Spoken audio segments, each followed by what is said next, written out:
Did you know that families in Arkansas working for minimum wage make less than $18,000 a year?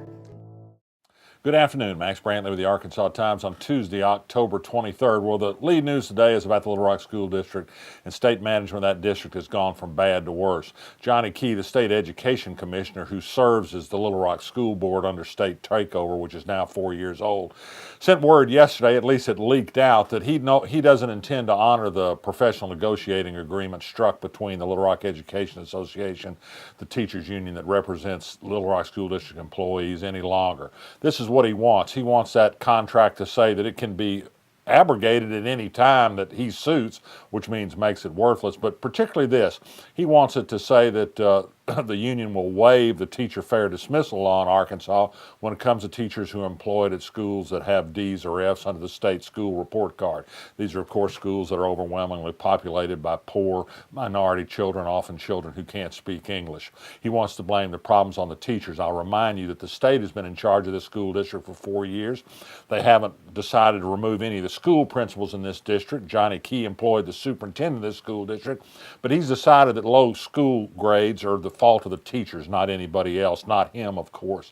This is crazy stuff. School grades are crazy to begin with. To have a single test describe the work of dedicated teachers in schools around the state.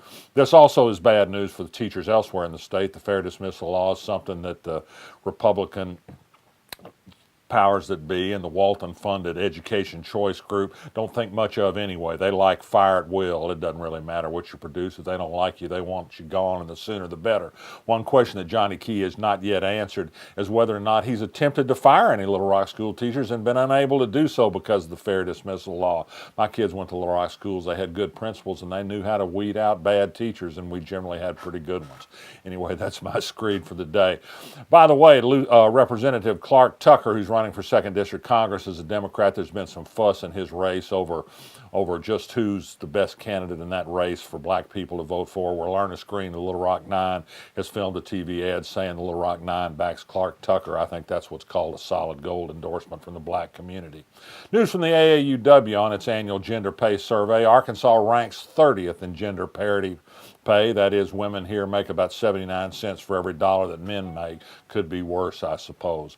Donald Trump's habit of assigning demeaning nicknames to people has taken off nationally. The New York Times reported today that everybody's picked up his habit of calling people lying this and cheating that and crooked that.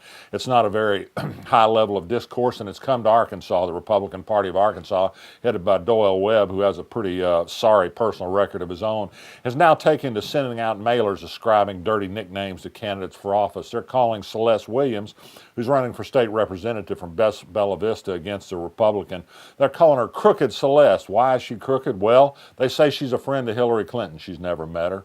They say she's is opposed to tax cuts. She had said no such thing. She said she opposed tax cuts for the wealthy.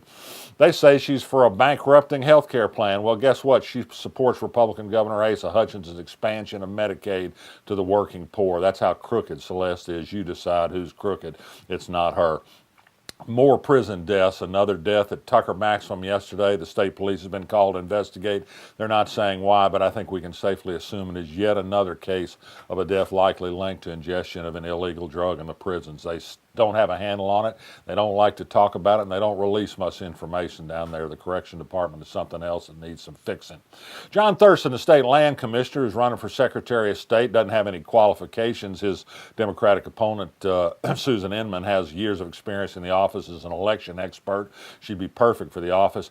He's been spending thousands of dollars out of the land commissioner's budget to run ads on radios, coincidentally at election time, encouraging people to pay their property taxes on time. His office doesn't assess, collect, or set what property taxes are paid. He's right, property taxes do help the schools and other good purposes, but I think these ads are mostly just to get John Thurston's name out in a feel-good way on the radio ads. You're paying for it. Feel good about it. Let him know that you thank him for spending your money that way.